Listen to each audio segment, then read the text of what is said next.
is Amanda from The Fundamental Home, and today is Wednesday, and it's Worthy Wednesday, and this is part 2 of our series on dealing with anxiety and depression. I'm going to link up here the video from last week where I talked about my first suggestion with dealing with anxiety and depression, and that was watching your diet, exercise, and getting enough sleep, and pretty much just taking care of yourself physically. And I talked about my experience with anxiety and depression, and how I am have kind of turned it around. You know what I'm saying? I guess it kind of never goes away fully. Everybody deals with it sometime or another in their life. So, but anyway, this week I'm going to talk about something else that helped me, and it's kind of related to things that I saw in last week's, or talked about in last week's video.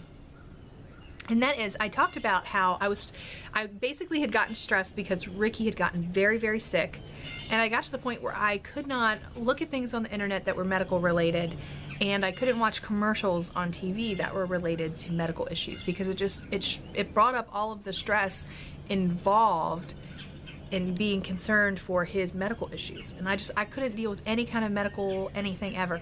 Rick could not tell me that someone at his work was sick or had cancer. I told him, don't tell me, because I would immediately start to feel anxious about this other person at his work. I just couldn't deal with any of it. This actually had gone on for years. This is one of those things that was kind of a holdover, because even though we had gotten over a lot of the issues with anxiety and depression from Ricky being sick, for a long time I still couldn't watch those commercials or hear about other people being sick, because it just bought it all up in my head. Well, not too long ago, I'm the leader of my county homeschool organization, and I had gone to represent the homeschool organization at a meeting for high school counselors at our local community college. And when I was at that meeting, I'm not a counselor per se, but they were talking about connecting high schoolers with their local colleges. That was what it was about, but it was a group of counselors, so they were talking about the needs of high school students in terms of counseling. And the thing that they talked about was anxiety and depression. And the counselor who led this one session that I was in, and you didn't get a choice of where you went. This is where I had to go. So, hey, this is what it was. She talked about the idea of blocking and letting in slowly. And she said that sometimes you have to block certain things from your life at certain times just to get through a difficult period. And I immediately, when she said that, thought of those times that I just couldn't hear about commercials, and I couldn't look on the internet, and I couldn't hear about these stories. And I thought, okay, well, that was a healthy way of dealing with it. And you know, at the time I kind of felt bad about it, like, what's wrong with you? You can't handle it. You should be able to handle it. But it was actually a healthy coping mechanism, right? According to the counselor. I'm not the counselor, people. I'm just a mom. I'm not a medical professional. Seek help from a medical professional if you need one. I'm just sharing my experience and what I heard. So then she said, but here's what you need to do. You can't live in that world all the time. You can't constantly block it out, because then you're not really dealing with the issue. And I'm like, tell me more, counselor, because I need to know. And she said, here's what you need to do. You need to start letting things in slowly, right? So you need to just, from time to time, deal with whatever it is that you're having trouble with. And she said sometimes you need to deal with it in a way that you're kind of not dealing with it. And she was talking about high schoolers, of course. And she said one high schooler she knew had this trouble just walking into the building. Just walking into the physical building would cause her stress and anxiety. So she had her do this exercise where she would name different colored animals as she walked in the building. And it couldn't be like black dog, you know, brown cat. It had to be something that you had to think about, like purple rhinoceros or orange aardvark, or, you know, it had to be something that she had to think. So as she walked in the building, she would play this exercise. So she was still physically walking in the building and doing something that caused her anxiety, but at the same time her mind was occupied on something else, and it helped deflect the feelings of anxiety and depression that would rise up. And she got to the point where she was focused on something else. She would give her different games, but that was just one of them, so that she could start to be able to walk into the building without feeling that anxiety rising up. And that was just kind of the trigger, because once she got in the building, she was okay. So I kind of thought of that, and there have been times that I actually was like, should I play the purple aardvark game? You know what I mean? So, I mean, that's just one tool that I thought was really super helpful. And so then I started putting it into practice. I started saying, okay, how can I start letting these things in slowly? And so I told Rick, you know, he needs to tell me these stories of people at work. I told him, don't tell me anymore. I was like, if you have something come up, tell me. But here's how I want you to tell me. Don't tell me when I'm at the computer dealing with stuff for my homeschool group, or I'm dealing with the kids and I'm already stressed. Wait until it's a time that I'm totally calm and things are okay, and then say, hey, there's this thing I want to share with you. And it might cause you a little anxiety, so I just want to prepare you. And then I will pause what I'm doing and I'll sit and I will listen. I will listen actively and pay attention to what he's saying. And as he's telling me, I will purpose to think, okay, I am not connected to this and I don't need to absorb all of the feelings of this other person's difficult situation. What I need to do is hear it and think of them and pray for them. Okay? I don't need to absorb it. I need to let the Lord handle it. But I can hear it, and it's not necessarily connected to my life, and I don't have to absorb all of that stress and anxiety for myself. So that has been working, actually, even though it's been years, right? Ricky's going to be 18 this year, and he was sick when he was 14, so it's been 4 years that I've pretty much just cut it off. In the past little while I've been doing this, it's been very helpful, and I've actually gotten to the point where I can kind of just hear whatever he has to say almost whenever. I mean, if he catches me at a moment that I'm still stressed out, sometimes I have to say, hey, you can't tell me that right now. I can't deal with that right now. Just wait till later and we'll talk about it, right? Same thing with commercials. Like the Jeopardy commercials still really get to me. I have to say, Jeopardy producers, the commercials really get to me because it's like constant, right? But it's like, I've had to say to myself, you know, Amanda, not all of those commercials apply to you. You know, some of those commercials really don't have anything to do with your life, so you don't have to stress out about every one of them. But I had to really get to the point where I was able to take a step back and deal with it and let it in slowly. You know what I mean? Like there was a time that I would straight up turn the commercials off. Well, sometimes I'd let them play and talk to the kids or talk to Rick. You know what I mean? It just was a letting it kind of get to the point where it was back in my life again and I could handle it. So I really thought that it was helpful. Oh, songs. That was another thing. I have notes here. That was another thing. There were a couple of songs when Ricky was sick. You know, one of the things that's really amazing to me when we studied Hebrew, I mentioned that in my 30 random facts about me, when we studied Hebrew, the Hebrew alphabet, one of the neatest things that I read about was there's one letter, and I think it's Mem, that represents water. It also represents a weapon. It's like an axe or looks like a handle. Anyway, it represents a weapon and it also represents music. And the person who was teaching the class said, you know, music is a weapon. If you think about it in the Bible where Saul had the evil spirit or whatever and David played the music, it was soothing to him, right? So music is kind of a spiritual weapon, biblically speaking. And so, of course, a lot of times when we're going through difficult situations, we turn to music, right? Well, there were a few songs that I would sing at the time Ricky was sick. I would just, you know, late at night I would get stressed and I would turn on these songs and I would sing them and I'd feel better. I'd feel better. But then after Ricky started to get better, I couldn't listen to those songs because they would remind me of all of the anguish and the grief and the pain that I was going through that time when Ricky was sick, right? And so to this day, some of them I have to turn off.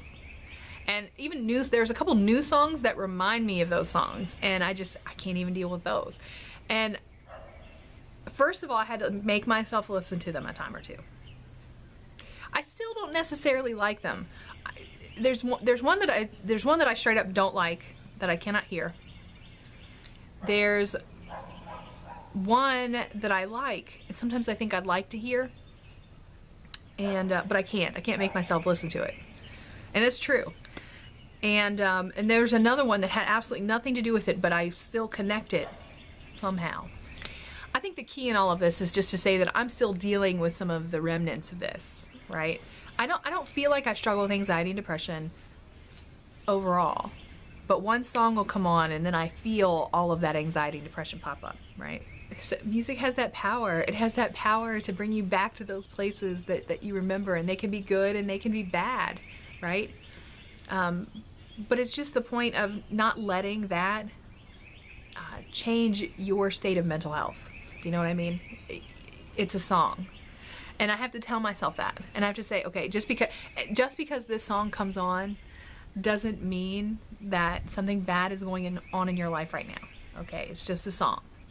It's just a song. But again, it's that practice of blocking it when you need to and letting it in slowly. And again, the point of letting it in slowly is that you can't block everything forever, because then you're not dealing with it. And I think a lot of times we just don't want to deal with things that stress us out. And that's not healthy either. I mean, it is when you need to do it. But it's just not healthy to do it continually and do it in every area of your life. You know, I can turn a radio station, right? But if I want to watch Jeopardy every night, there's commercials. And I could turn it off, but it's just like it could just play. And I don't need to get so emotionally attached to every single thing that plays on it. That's a problem within me, you know. Although I still think Jeopardy, you should definitely change your commercials. But anyway, so this technique was really helpful to me in terms of moving past something that was one of the last remnants of dealing with the anxiety and depression that I experienced after my child got sick. And I think it might be helpful to you all, and that's why I'm sharing it. Because I think that whether you are at the stage that I was, where it was just kind of the last remnants of difficulties, or if you are kind of in the middle of difficulty in dealing with it, you know, you might need to, if you put it in practice sooner, it might help you more. You know, maybe if I'd have started this a couple of years ago, I wouldn't have had to deal with it for so long. But I had no idea how to deal with it, and frankly didn't want to deal with it.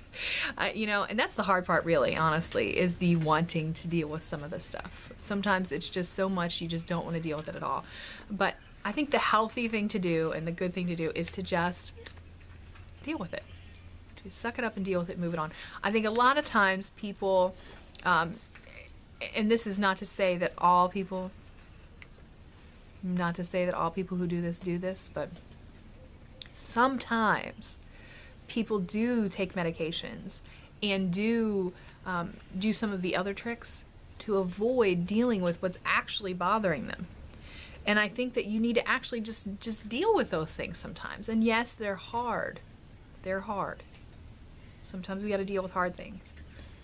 But if you don't deal with it, it's always going to be there. You know, you've got to just walk your way through the difficulty to get to the place where you can handle it without the anxiety and depression coming up. Because the anxiety and depression, I mean, it's fear that's ruling over you, and you don't want to have anything else ruling over you in that way.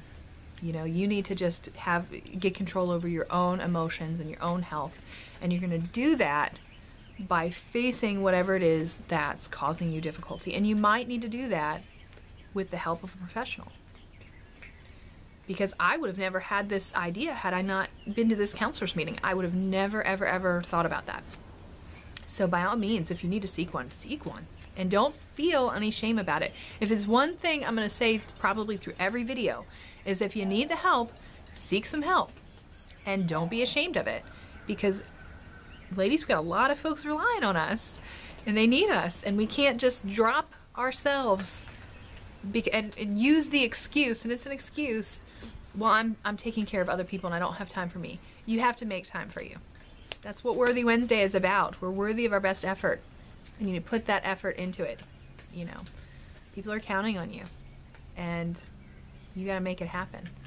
So put the effort into taking care of your own mental health. If you need to, block things out for a little while. Slowly let them back in, though, because you cannot just constantly block things out of your life, right? And seek some help if you need to. So this is week 2.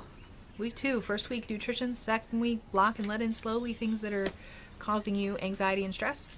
Next week we're going to talk about faith. Don't forget to click the like button. I'm still kind of iffy about this series. If this is the kind of thing that you're interested in for Worthy Wednesday, let me know in the comments if any of this has happened to you, if it's been helpful to you. But click the like button if you like this and you want to see this kind of thing keep going. I really appreciate it. It looks like a thumbs up. And yeah, that's it. So Next week, we're going to talk about faith. That's a huge part of dealing with anxiety and depression for me. So anyway, you all have a great Wednesday, and I'll see you next time. Bye. Hey, thanks for watching. I'm really glad you came to visit us here at the Fundamental Home. Make sure if you enjoyed this video that you click the like button, and also click subscribe right below me for more videos coming into your inbox all the time. And also, if you enjoy social media, we've got links up at the top here for Facebook, Twitter, Instagram, Pinterest, all the other fun things. And check out thefundamentalhome.com for more information about what we're doing all the time and how we do it, because there's way more details there. And here over to the right, we have some videos that I recommend. So thanks again for coming by, and we'll see you next time. Bye.